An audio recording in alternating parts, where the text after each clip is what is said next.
Have you ever decided to do something really big? Like learn how to play guitar? Or, make friends with the new kid down the street? Maybe you even want to bake a master chef-worthy cake for your mom's birthday. You're super excited to get started, but then you sit down with the guitar and... oh, no. Or you spend all morning working up the nerve to go knock on the new kid's door, and it turns out he's gone for a week of summer camp. Then you find the recipe for that amazing cake, and it's crazy. Doing big things takes work. It takes making a plan and then sticking with it. There are calluses along the way, patience and courage in building a friendship, and definitely some mess. But when you follow through, you find the music, you grow a friendship, you create amazing edible art. And through it all, others can see how God has given you the strength to stick with it. That's why commitment is an amazing way to worship God with your life, because worship is about more than just singing loud. It's all about living loud.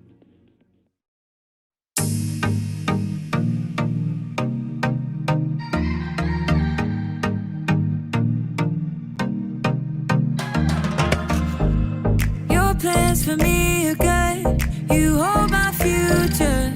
You're working all the time. You're the mountain mover. From sunrise to sunset, till the sun comes back up again. You're by my side. You started a good work in me. I know that you will complete it. You will see it through, yeah. I know that you're still working on me. And everything that you say you'll do, 'cause I believe that you are faithful, oh, you are faithful, oh, you are faithful. I'll trust your every word, 'cause I believe that you're working for my good. Yes, you're committed. From sunrise to sunset, till the sun comes back up again. You're by my side. You started a good work in me. I know that you will complete it. You will see it through, yeah. I know that you're still working on me. And everything that you say you'll do, 'cause I believe that you are faithful, oh, you are faithful, oh, you are faithful. You are my hope, you are my future. You are the mountain mover. You are faithful. You are my hope, you are my future. You are the mountain mover. You are faithful. You started a good work in me. I know that you will complete it. You will see it through, yeah. I know that you're still working on me. And everything that you say you'll do, 'cause I believe that you are faithful, oh, you are faithful, you are faithful, oh, you are faithful, oh, you are faithful, oh, you are faithful.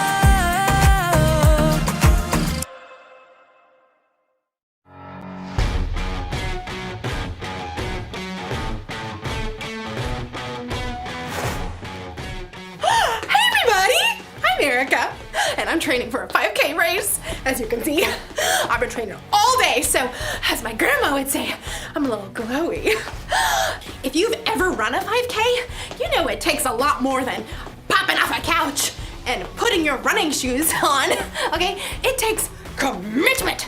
Commitment is making a plan and putting it into practice. And my plan is not just running around a lot. I mean, I've got to train and what I'm calling the 3 S's. Speed, strength, smarts. So there's running, yes, but I'm also working on my strength and Running takes a lot out of you. I just can't take it. Woo! I'm so tired. Your body's gonna want to give up.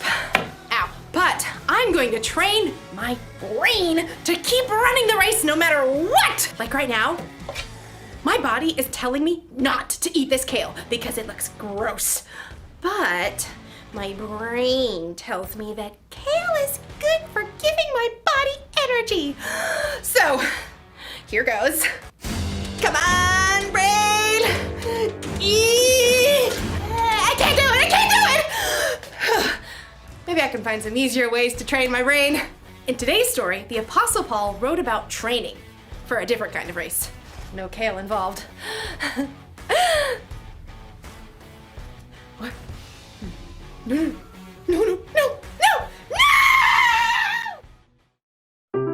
The Bible. It's 66 books of history, stories, letters, and poetry that fit together to form God's one big story. The epic adventure of how He created us and loves us so much that He made a way to rescue us. As we travel through the Bible, from Genesis to Revelation, we discover people who met God and found their lives changed forever. Now, for an amazing story inspired by the book of 1 Corinthians, chapter 9, verses 24 through 25. Did you know that some writers of the Bible talk sports? Well, not every sport, but at least one that you are familiar with. Yep, running.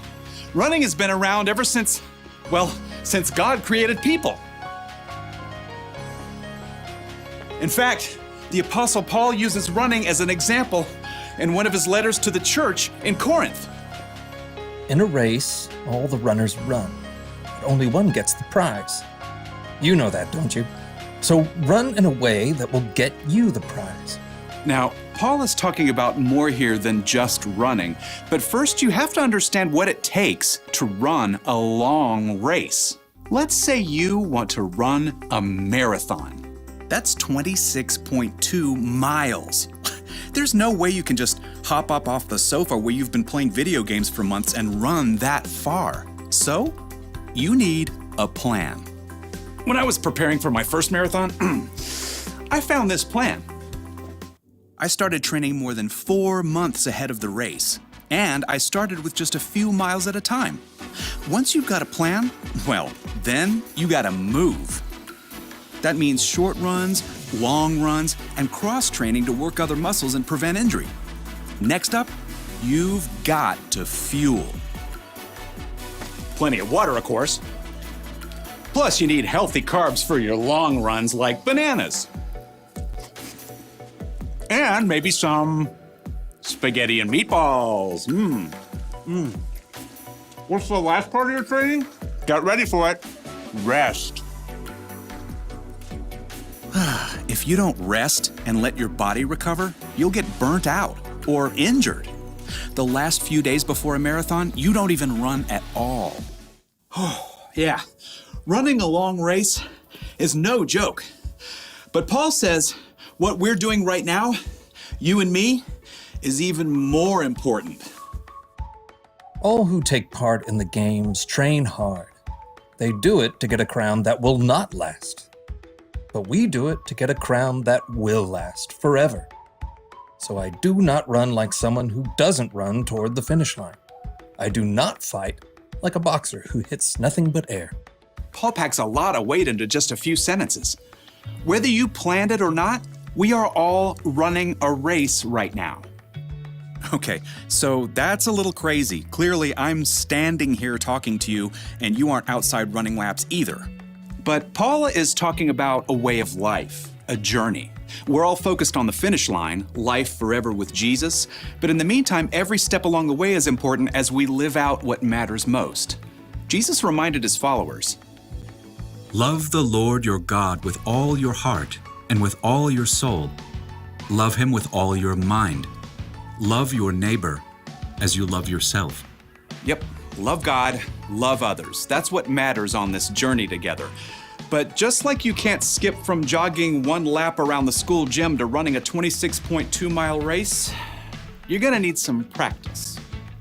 Your Love God, Love Others marathon needs a training plan. Now, none of us have it all figured out, but here are 4 important things to start with. In fact, you may already be doing some of them. First point, hear. God is the master teller of this amazing story. He's the author of this whole race, so the most important thing is learning to hear from God. That means digging into God's Word and hearing the stories and wisdom from people who walked with Him. And you can also hear from God from people around you in your life who know and follow Him. Now, here's the second step in training for our Love God, Love Others marathon. Pray. Okay, when you hear pray, you might think, In nomine Patris et Filii et Spiritus Sancti. Truth is, you don't need fancy words to pray. You can talk to God anytime, anywhere, about anything, just like talking to your mom or your best friend. Now let's take a look at point 3 in our training plan. Talk. Hello out there! Tell other people what God has been up to in your life, what's changing, how you're learning to love others better. And here's the final point in your Love God, Love Others training plan. Live. Live for God. Let His love fill up every part of your life, at home, at school, at church, even when your dad makes you stop reading your book to play a game with your little sister. Hear, pray, talk, live. That's how you practice loving God and loving others. As Paul wrote, So run in a way that will get you the prize. We do it to get a crown that will last forever. and when you do, you will live out Paul's wisdom to the Corinthians and win the race.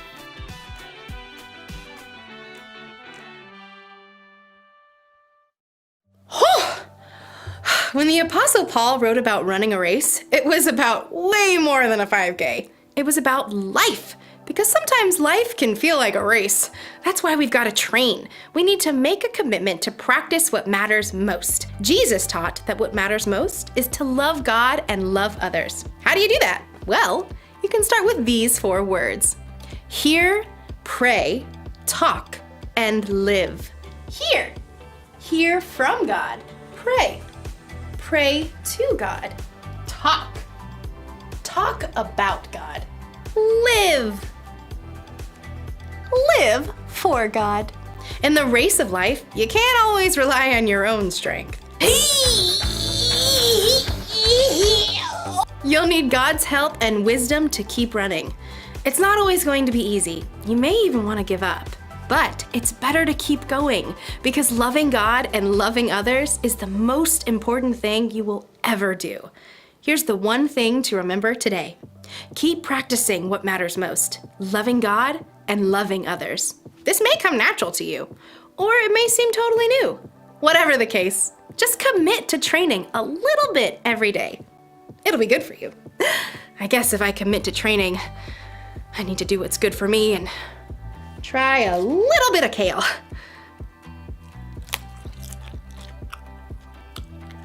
Hey, that's not bad.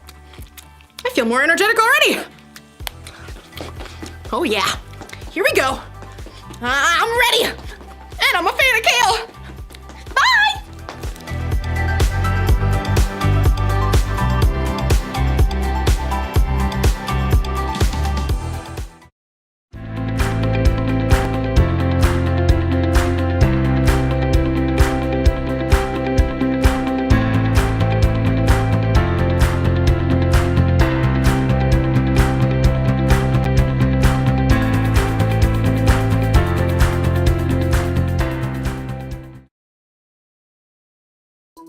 I want to be rich. I want to be cool. I want to be pretty. I want to be successful. I want to be cool. I want to be powerful. I want to be rich. I want to be popular. I want to be clever. I want to be successful. I want to be pure. I want to be heartbroken. I want to be merciful. I want to be humble. I want to be hungry. I want to be gentle. I want to be a peacemaker. I want to be persecuted. Just be.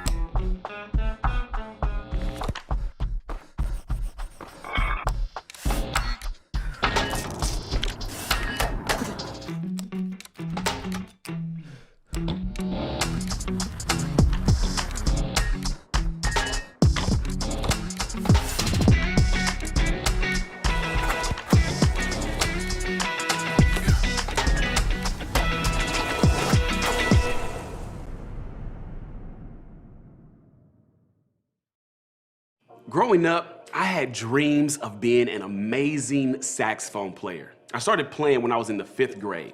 From 5th grade all the way through 8th grade, this was what I wanted to do. It felt like this was what I wanted to do for the rest of my life.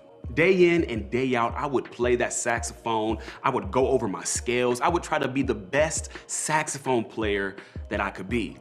And then one day, I just sort of felt like it fizzled out. It wasn't something that I loved to do. I actually got distracted by playing football and playing outside with my friends, and then that saxophone dream sort of just fizzled out. It was something that I wasn't passionate about anymore. It was something that I once did, but then I put down. In fact, I just recently went back to my parents' house, and I saw that old saxophone case and the old saxophone, and it's just there collecting dust. It's funny how quickly a dream can fade. Has something like that ever happened to you? You had a big dream, idea, or goal of something that you wanted to become great at. You even started and put in the work, but then you forgot about it. Maybe it wasn't playing a saxophone. Maybe you wanted to start your own YouTube channel. You vlogged an entire day, but then you were too tired to actually edit and upload it. You said you'd do it tomorrow, but eventually too many days passed and you forgot about it. Or maybe you're an athlete and you had goals to level up your skills this year, or to get in even better shape over the summer, but things didn't go as planned. Too many skipped workout days passed, and eventually you just feel disconnected from the passion you had around your original goals. Or maybe for you, you were going to work really hard on your grades this year. You wanted to raise your GPA and boost your chances of getting into your dream college. You had a whatever it takes mentality going into the year. But here you are, months later, not exactly where you want to be. The quickest way for something to go from super important to kind of forgot about it is for it to be out of your sight. Out of sight, out of mind is a real thing. And this just isn't true about activities or goals we have. Think about it when it comes to people, like your friendships. When we lose connection with our friends, we sometimes fill our heads with ideas about things that may have changed since we last saw them. Are we still friends? Are they mad at me for something I said or did? Did they replace me with someone else? Sometimes friendships slowly drift apart. We begin to question things and doubt the friendship, and it all starts with a lack of interaction or time together. What happens with us and a dream we want to accomplish but end up abandoning is the same thing that happens with friends we want to stay close to but end up drifting apart from. We have a goal, we have an end in mind, but without making a habit out of the work to make the goal a reality, the dream dies, the friendship fizzles, things just don't turn out the way we want. Because without making a habit out of spending time with the people we actually care about, or without making a habit out of practicing the skills we need to make the dream come true, we don't accomplish what we want. And here's the thing, many of you may have just started an exciting new relationship with God, or maybe you have been following Jesus for a while, but you don't want to drift apart from him. Or if I had to guess, I would bet some of you have had the same sort of experience with God already. The relationship fizzles. The goal of feeling close to him is never reached. And maybe you have found yourself wondering why that is. Is it because God is invisible or feels far away? Or it seems strange to try to figure out a way to talk to someone that you don't have a text thread with? Or maybe you even wonder if you did something wrong to cause that distance. Whatever idea you have of what you think a relationship with God looks like, maybe it just isn't happening. And it feels a bit like the goal you abandoned and the friendship that just isn't the same. And the question you are asking is this the way it has to be? When he was on earth, Jesus had a moment when he was surrounded by several religious experts. They loved asking him questions, sometimes because they wanted to learn from him, but mainly because they wanted to trip him up. They wanted to catch him saying something that would cause Jesus to lose his influence and ruin his reputation. At one point, one of the religious leaders asked Jesus what the greatest commandment was. These religious leaders thought they understood God and his law better than anyone. They were in no danger of forgetting about God. Following God's rules were front and center of their entire lives. And now, in front of a crowd of people, they asked Jesus, Out of the hundreds of laws and commandments, which would he make number one? Jesus responded with an answer that every one of the teachers and experts of the law would have known by heart because they'd heard it their entire lives. Love the Lord your God with all your heart and with all your soul and with all your mind and with all your strength. Jesus tells us what he wants us to do. Love an invisible God with everything we have. But he doesn't say how at that moment. Later, Jesus uses an illustration to help explain that. John, one of Jesus's followers and friends, records a big conversation between Jesus and his disciples. Jesus knew that while he was visible to his friends at that moment, he wouldn't be much longer. Eventually, he would return to heaven and no longer walk on earth. It didn't mean that Jesus would no longer exist. He would just no longer be visible in the way they had gotten used to. With that in mind, Jesus gives them an illustration. I am the vine. You are the branches. If you remain in me and I in you, you will bear much fruit. Apart from me, you can do nothing. Now, back then, agriculture or farming was as common and popular as cell phones are today. It was a part of everyday life. Everybody knew about farming, vines, and plant life. They would have immediately known that the branch of a plant can only create fruit if that fruit is connected to the nutrients the vine provides. So let's put it in terms we would use today. It would be like saying that a power cord gets the electricity it needs from the power outlet to give power to whatever is plugged into it. The verse written a little differently would go something like, I am the power outlet. You are the cord. If you remain in me and I in you, you will power many devices. But apart from me, you can do nothing. Most of us have things at home that need to be plugged into an outlet in order to work. Televisions, hair straighteners, coffee pots. The list could go on for days. Think about the incredible things you can do and all the people you connect with through your phone or your Xbox. If your Xbox is connected to an outlet, it can do wonders. If your Xbox is unplugged, it's a pile of metal. If your phone is connected to an outlet, it's the single most innovative piece of technology of all time. If your phone has no battery left, it has all the potential in the world, but that's all it is, potential. If your device is connected to an outlet, it has true power. If your device has no electricity, it's dead. This is a lot like you and your relationship with God. You have so much power and so much potential to do so many things. You can love your friends. You can serve your family. You can make wise decisions. You can pursue God's plan for your life. You can change the world right where you are simply by living the life God has called you to live. You can do all of these things and more in your everyday life if you are plugged in. That's when you begin to bear fruit, which is equal to your devices being powered up. When you're connected to God, you get to live as the single greatest creation of all time. God said so when he made you.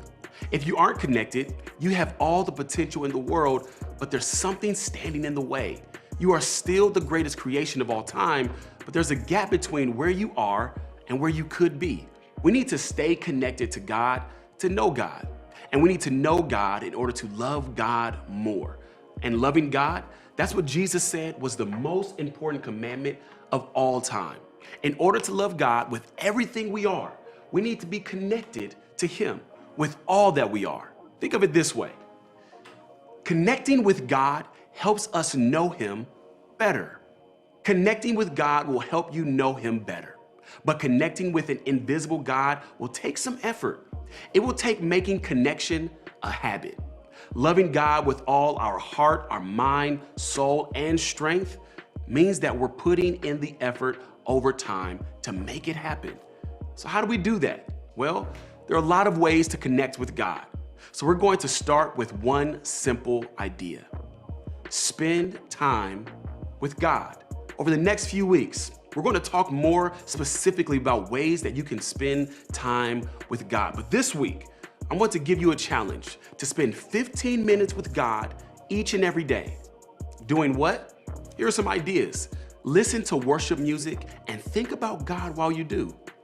Go for a walk and pray, talking to God about things you are grateful for or need help with. Write down some prayers, thoughts, or questions in a journal. Read devotionals on YouVersion. Pick one and go for it. Or come up with some ideas as a small group on how to build habits to get to know God in everyday ways. Whatever you decide. It doesn't have to be perfect or feel magical. There's one goal and one point of spending time with God: to get to know Him better by connecting with Him, like connecting with a power source. To begin to build into our lives the space for a habit of time spent with God. Just know, whatever you decide to try, it may look different for different people. Because just like there are endless ways that you connect with your friends, seeing them at school, hanging out on the weekends, commenting on their social media, there are endless ways to connect with God. The point isn't how you do it, it's that you do it over and over again, making a habit, a pattern out of time spent with Him. Getting to know and connecting with a God we can't see will take time. It will take creating a habit over time before it starts to feel easier and more natural. But I love this phrase out of the book of James in the New Testament. Come near to God and He will come near to you. There is no magic formula about this. It's just taking the time to make a habit. Over time, we will find ourselves closer to God, and He will feel closer to us. Even though God is with us all the time, the habit of spending time with Him will eventually bring a feeling of closeness we maybe haven't experienced before. Imagine for a second if you made a habit out of connecting with God. What if because of this habit, you felt comfortable with Him, closer to Him?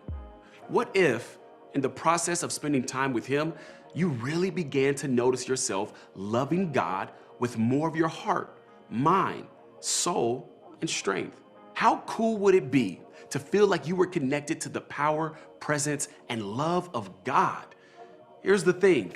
God wants you to make a habit of spending time with Him, of getting close to Him, not because He wants to control you, but because He wants to be close to you. He's a good dad who wants a good relationship with his kids, and that includes you. Your small group is a great place to talk about making a habit out of spending time with God. You can verbalize your struggles and frustrations. You can share ideas that have worked for you. And you can hear from a small group leader who has spent years learning to connect with God in their own way. Connecting with God helps us know Him better. And small group is another great place to connect with God.